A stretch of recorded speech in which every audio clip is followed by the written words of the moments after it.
Praise the lord. ದೇವರ ಅತಿ ಪರಿಶುದ್ಧ ನಾಮಕ್ಕೆ ಸ್ತೋತ್ರ ಉಂಟಾಗಲಿ. ಈ ಮುಂಜಾನೆಯ ವೇಳೆಯಲ್ಲಿ ದೇವರು ಕೊಡುತ್ತಿರುವಂತಹ ವಾಗ್ದಾನವು 1 ತಿಮೋಥಿಯನಿಗೆ ಬರೆದ ಪತ್ರಿಕೆ 5ನೇ ಅಧ್ಯಾಯ 20ನೇ ವಚನ ಈ ರೀತಿಯಾಗಿ ಹೇಳುತ್ತೆ, ಪಾಪದಲ್ಲಿ ನಡೆಯುವವರನ್ನು ಎಲ್ಲರ ಮುಂದೆಯೇ ಗದರಿಸು, ಇವರಿಂದ ಮಿಕ್ಕಿದವರಿಗೂ ಭಯ ಉಂಟಾಗುವುದು ಎಂಬುದಾಗಿ ಬರೆಯಲ್ಪಟ್ಟಿದೆ.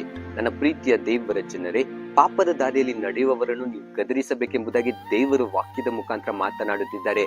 ಆದ್ದರಿಂದ ಮಿಕ್ಕಿದವರಿಗೆ ಭಯ ಉಂಟಾಗಿ ಅವರು ಪಾಪ ಮಾಡದ ಹಾಗೆ ನಡೆಯುವಂತೆ ಅವರು ಮನಸ್ಸನ್ನು ಮಾಡುತ್ತಾರೆ.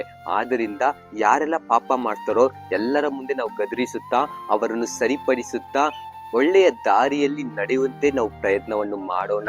ಇನ್ನು ಮುಂದೆ ಯಾರಾದ್ರಾಗಿರ್ಲಿ, ನಿಮ್ಮ ಸ್ನೇಹಿತರಾಗಿರಲಿ, ನಿಮ್ಮ ಸಂಬಂಧಿಕರಾಗಿರಲಿ, ಅವರು ಪಾಪದಲ್ಲಿ ನಡೆಯುವಾಗ ಅವರನ್ನು ಗದರಿಸುತ್ತಾ ಮಿಕ್ಕಿದವರಿಗೆ ಭಯ ಉಂಟು ಮಾಡಿ ಅವರು ಪಾಪದಲ್ಲಿ ನಡೆಯದ ಹಾಗೆ ಒಳ್ಳೆಯ ದಾರಿಯಲ್ಲಿ ನಡೆಯುವಂತೆ ನಾವು ಪ್ರಯತ್ನ ಮಾಡೋಣ. ದೇವರು ನಿಮ್ಮನ್ನು ಆಶೀರ್ವಾದ ಮಾಡಲಿ. God bless you. Have a nice day.